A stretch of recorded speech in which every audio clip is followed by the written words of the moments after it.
What's up? My name is Dawn, and I lived in this 2001 Chevy Express.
So let's cover the kitchen first, since that's the first thing you're greeted with as you come through the door.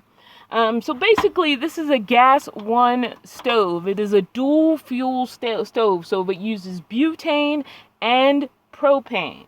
Now, to run it with propane, there's a hose you have to run through, and you have to sit the bottle on the countertop. And you might be like, Dawn, where on the countertop are you going to fit this? Well, a lot of people have been concerned about this stove in previous videos. They're like, it's too close to the window, it's too close to the fabric, which no longer exists anymore, it's too close to these things. None of this is fixed. This stove can come out as far and as back as I want to, and it needs to come out because that's the only way I'm going to be able to load the fuel. So it is not fixed. And for some reason, these feet do not move on this countertop, so I haven't had to make any specific efforts. And I've been on some bumpy roads to keep this set in place. And I left it at first as an experiment, but it literally does not move. The stove comes with this griddle, so this is not something I bought separately. I really like this stove. It was too big for the minivan when I lived in the minivan, but now I have a larger van with a set countertop, and I am so happy I have this stove. It's even honestly large for a 2-burner independent camp stove. But I still love this stove. I have no regrets about this stove. I'm glad that when I can't find butane, I can use propane canisters and still be able to cook, because the couple of times that I wasn't, it was really a frustration until I was able to find butane again. So I've been really happy with this stove and the fact that it's dual fuel. Now, the tricky thing is I used to always put it in its case, which would unlock the stove. Well, now I'll accidentally leave it locked. Now, with the butane canisters, it isn't as big of a deal, but if propane is in here, it will leak. So it is a bigger deal with propane than it is with butane. I like the butane canisters because they're cleaner, smaller, but I hate the butane canisters because eventually they empty out, and then you have to get a new one, and you get sick of all those butane canisters. So in some future life, I would like to have a set propane stove, but this works perfectly right now, and I'm perfectly happy with it. The other thing I had that I never had in the minivan is a sink. I used to just use a jug that was like strapped to a countertop. I really love having something that has a drain. It's way easier than trying to like put your wastewater, like whatever you're doing, like washing your hands with like a cloth and some water in a bucket. Like, that's a little more difficult than just having something with a drain. It'll go down the drain and it'll go to its waste container. So I really love that part. I had sort of a struggle with the faucet system. The faucet system was not complete when I got it. It now runs water. As you can see, I didn't hit this. I hit the water pump switch, which is set behind the sink. I did replace the original water pump that was given to me. Like I said, the original water pump wasn't installed, but it was given to me to install. And one day it just failed. which gave me an excuse to try a drop-in water pump. And I'll try to remember to throw a picture of that up on the screen. And I have loved that thing since the day I installed it. The water pressure is less, and that's actually a good thing, because I felt like with the other pump, I was way more tempted to waste water. I feel like I'm wasting much less water with this new pump. I feel like it's easier to wire. It was easier to use. It's just easier on a day-to-day basis, and it uses less water. So really, a new water pump made me like this whole sink system a whole lot more once I switched that out. So I was almost glad that the first water pump just stopped working. It may have been my fault. It may have been an installation error, but that only makes me more glad that I now have the drop-in water pump. Like I said, these things seem to cause a lot of concern. They're all movable. In fact, I can move them here. I can move them sort of behind me. Like, I can hook them anywhere because they have a little hook. And then when I'm done, I just, cooking or whatever, I can just put them back over there. So whenever they're in my way, I can move them around. Now, I actually bought these bags for fruit, but it's been summer. And the best way for me to keep my fruit fresh is to put it in the fridge. And so I haven't really been using these for fruit. And I was like, hey, wait a minute. Now, these are my measuring cups and stuff like that. And I could put them down in the drawer underneath the sink, but I use them too frequently. Like, I'm always using the strainer. I'm always using the measuring cups, especially since I measure a lot of my food because I've been on this fitness journey. And so having them more accessible is better for me. It may not make everything the prettiest, but I like it. I got a Bluetooth speaker over there. Again, that's on an S-hook. So it's like if I'm listening to something, I can put it closer to me so I can move this over the bed or anywhere I want to move it.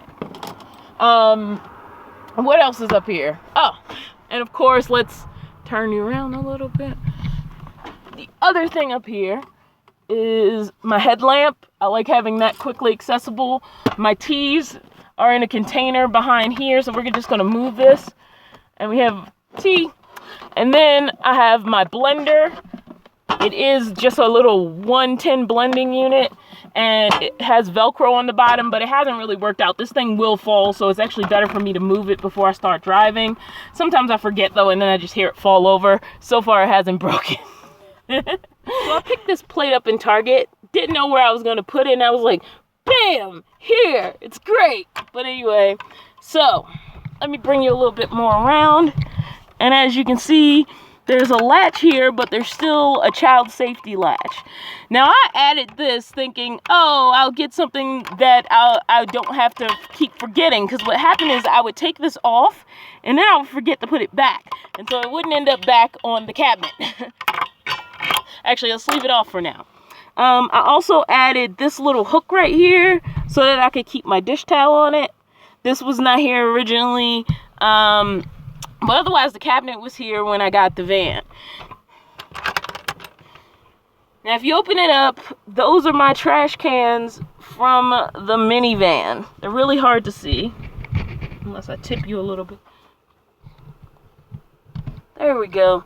So here's my garbage, and here's my recycling. And I also have a can of mini firefighter underneath the sink. I had this in the minivan. It was my only fire extinguisher in the minivan. I feel like every home should have a fire extinguisher in the kitchen. And I forgot, there was one other place they always advise. But anyway, this is my mini fire extinguisher really close to the stove. And then on this side, this is a really awkward angle, guys, so it's hard for me to tell what you're seeing. I did put some damp rid down here just because I'm worried. Just because, with me unloading and loading jugs, I'm sure things are getting dropped. But this is the drain. So it's going into the waste jug. And then all the way over in the back, that is the freshwater jug. And so that's what's going on there. Not really interesting. I have a whole bunch of propane and butane behind the trash cans right now. So it feels a little overcrowded under here. And then I have all kinds of cleaning stuff, Febreze, glass cleaner, general cleaner, disinfectant spray, all that stuff underneath the sink. A general under the sink. And under here is basically just more kitchen storage. I already had this bin in the minivan serving a completely different purpose, but I just grabbed it out and threw most of my utensils in here so that they're easily accessible. There's some miscellaneous stuff back here, like the hoses I have to use to hook propane to the stove, some extra filters for my Brita water bottles, and, you know, these 2 containers, I like to use these for salads, some Ziploc bags and stuff like that. So just miscellaneous kitchen stuff down here. Oh, shoot.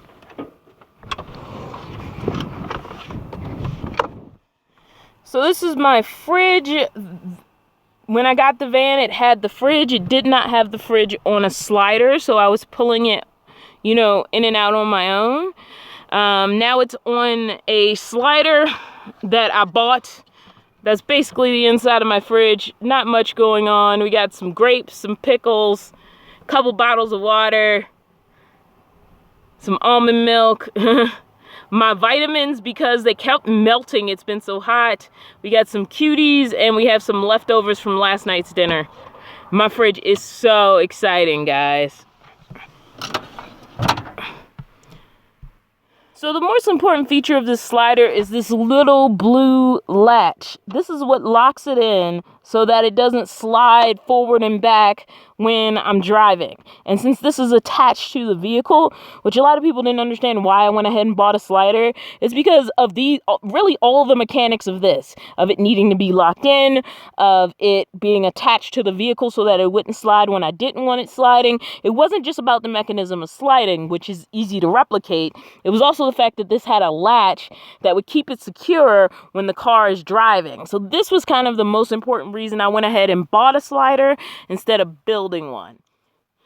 Now, behind the fridge here, I have a couple of things. I have a folding stool and another folding stool. So I have 2 little folding stools here, and there's a reason there's 2.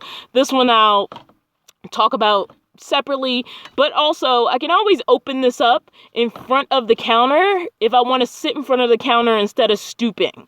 So it's good to have these folding stools, but the most important thing over here is my power extension. So this little extension cord on a roll is running all the way to the inverter. So this is how I have power over by the kitchen area to run things like my blender and even my other fan. Yeah, my other fan, the one sitting right here on the floor beside the extension. And then when I don't want this in my way, it's really simple. It just kind of tucks back here and it's out of the way enough. This fan doesn't usually sit here. It's just sitting here for demonstration purposes.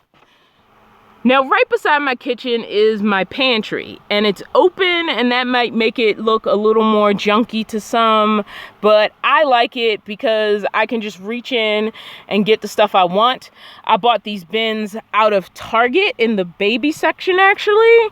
I did not make them or construct them in any way. I did attach them. They were 3 separate bins, and with some screws and some wood glue, I turned them into a stable unit that's not only attached to each other, but also attached to the base that it's sitting on.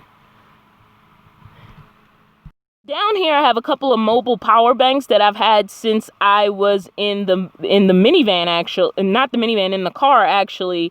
They're both by Rav Power. This one, as you can see, has been through some crap and it still works awesome. This one has an AC outlet. These are really great for like taking on hikes or adventures when you need to keep your devices charged. This one is pure USB. I love these to death. 3-drawer system holds almost all of my daily clothes. Pretty much all of my daily clothes.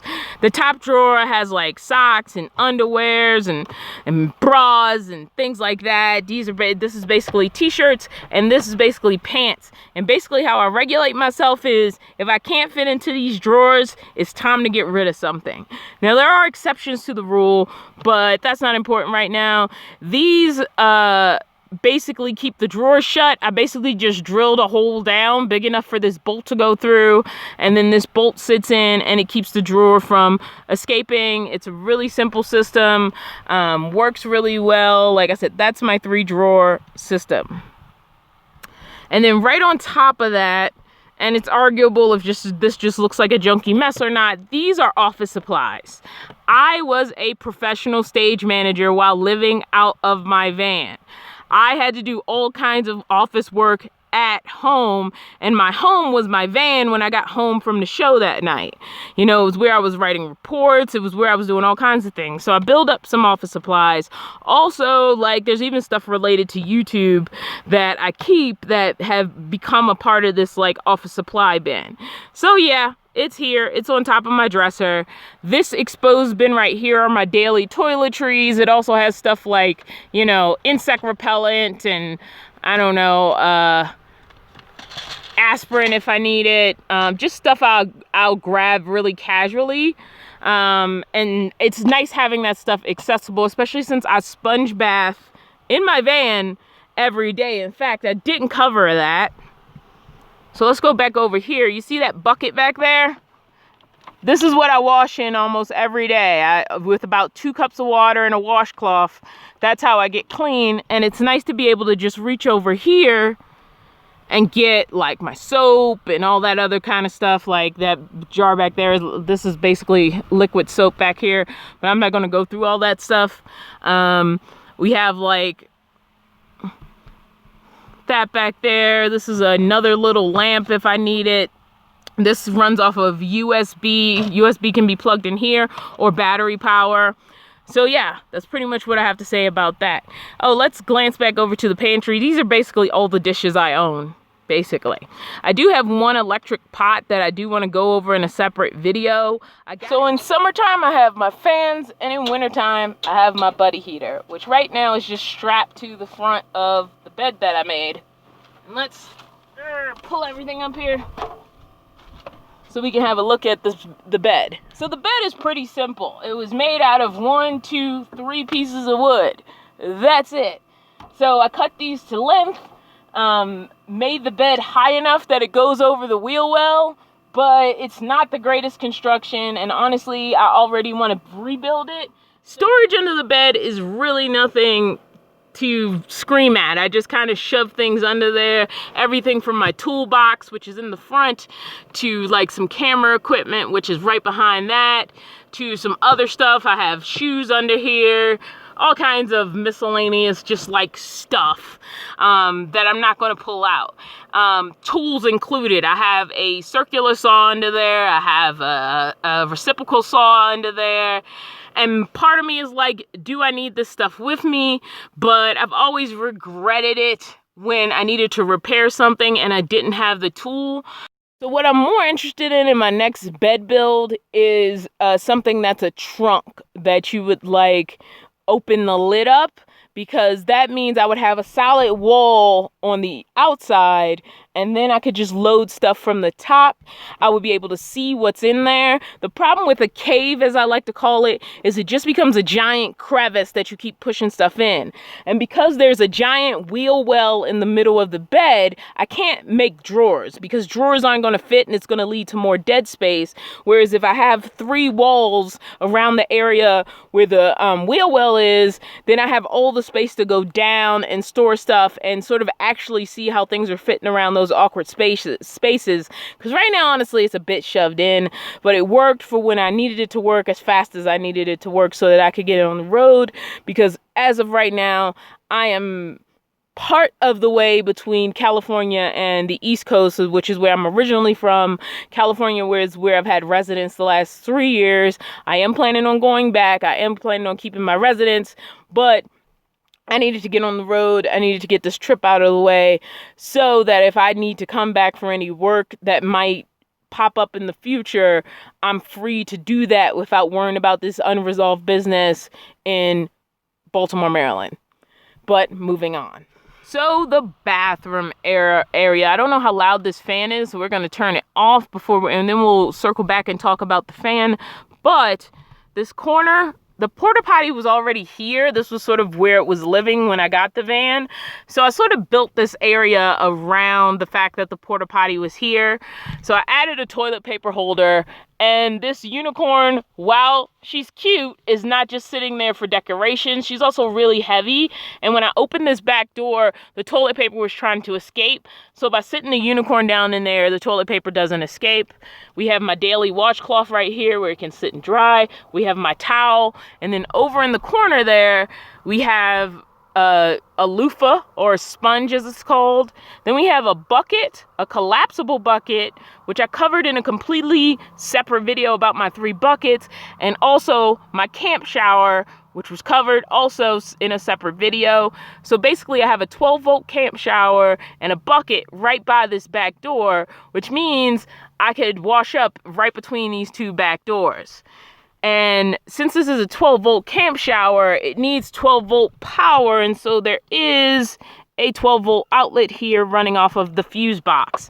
Now, the only not ideal thing about this is my entire power system is here, and my toilet and my shower is also here. Now, I don't have a roof vent, but my rear windows are pop-out windows. And I was given this fan as a gift. Now, what I love about this fan is it can move out of the way when I want it to move out of the way. So when I stop it, make sure it's on look. And then I can flip it like this and it disappears. No fan. And then and it also can get out of my way if I need to get to the bathroom area. And then when I want the fan, I just pull it back, get it into the position I want. I can even tip it towards me in bed. It has like much movement, and boom. Now this fan is pretty pricey. I wouldn't have bought it for myself, but I'm so glad it got bought for me because it was the thing I didn't know I needed for the van, especially in absence of like a roof vent fan system. So now let's check out the back of the van. Now, first of all, you might notice something weird about these windows. This one is almost see-through, which maybe you can't see. Well, this one isn't as see-through. So this one actually has more tint than that one, which has almost none. And the bad part is that's where the bathroom is. It's okay, I made window covers for these windows out of Reflectix. And in fact, these are the window covers, which are black on one side and then Reflectix on the other side. And they pop right into these back windows, especially in the city where obviously I would want more privacy. Now, under here is my laundry bag under the back of the bed. Now, the mattress on my bed is really just a mattress from the cot that was originally in here. And I just transferred it over to what I built. And then on this side, you'll see I have yet another fire extinguisher. Why? Because like I said, not my ideal setup. Electricity right there. Toilet which uses water right here. Now, as for lighting, I did add some LED strips around the perimeter of the van. Those have been fun. I've had a couple of things that didn't work out, so I finally got into a situation where I have an entire working light set. There's also a light right over the kitchen that I installed, and that's that white bar light. This light over here doesn't actually work unless the car is on. And until somebody can help me figure out how to rewire these internal lights, unfortunately, they're only controlled when the engine is on. And for me, that includes when you put it in aux. And I don't want to have to deal with that. Like, I'd rather just have my house lights in my house. And so I have that bar light, I have these strip lights, and then I have another bar light all the way over there by the bedroom. And those are all the internal lights that I use. Also, can you see it? Right here beside the bed, I made a hook so I could hang my keys here. As far as like controlling my lights, I have a remote right by the front door, and then I have another one right by the bed, and that's great. It's worked out great. It's been great. It's been access to light when I need it, where I need it, how I need it, and all of those lights are wired to the solar system. So now that we've covered most of the stuff on the inside, let's talk about some of what's going on the outside. And to show you one tiny little thing before I get to the two major things, we're going to take my bathing suit out there because I took a shower in this earlier today.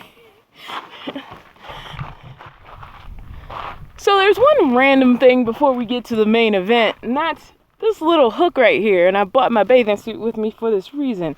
So I got this little like magnetic hook pretty early into getting this van. And at first I was taking it on and off, on and off, on and off, and then I realized it doesn't go anywhere. So I've been leaving it on the side of the van. It's really great for like a bathing suit to dry, jackets, like anything you want to just dry outside your van when you have the opportunity. That little hook is like really great for it. But of course our main event is that, which is my attic. That's the cargo carrier. It's not a fancy one. It's not like a Thule or what's the other popular brand? The Yakima. I think that's the other popular brand. Anyway, and the other thing I want to talk about is my ladder on the other side of the van, right beside the cargo carrier. Now, a couple people were like, store it on the roof. And I was like, how can I store the ladder on the roof when I need the ladder to get to the roof? And then it occurred to me, I only need something just below the length of this like wheel under here to be able to push that up and then strap it in. Now, I'm not a big fan of how I got it strapped in right now. Right now, I have 2 bicycle locks and a strap on it. There's all kinds of colors up there. I think I just want to get a couple of plain black straps and strap it down, but it's secure. It's been on the highway. This has been tried and tested a short distance and then a long distance, and the ladder did not go anywhere, so it's definitely secure, but it's ugly. Because you have the red bicycle lock, and then you have the blue bicycle lock, and then you have this red and black strap. I don't like it. But how do I get to the ladder, you might ask? Well, that's where this folding step stool comes in. It's one of those really simple ones that folds down, and then you just grab the handle and it goes flat. And standing on this, I have enough extra inches to push the ladder up onto the roof and strap it in. And since I'm going to show you the roof, let's go ahead and actually do that.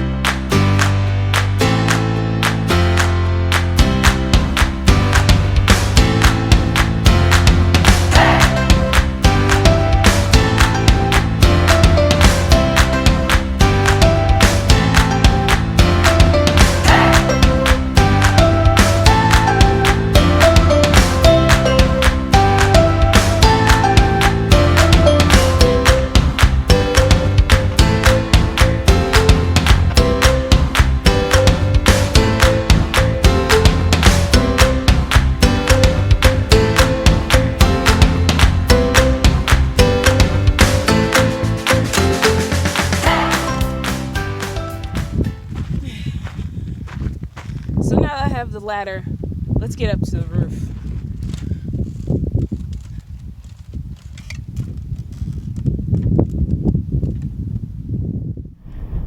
Okay, so first off, some of the Thules and some of the nicer cargo carriers, I didn't realize this until I went to look at some of them with a friend, open on one side, which makes a lot of sense. This unfortunately is made to open from the rear, and it can be kind of annoying. So it is worth it to invest in a good cargo carrier. But let's talk about what's up here. First, there's my red wagon, which I've featured in a couple of videos. This bag is basically extra straps and tie downs. They've just acquired over time, and I just didn't know what else to do except throw them in a bag together. Now, under that, we start to get into some important camping stuff.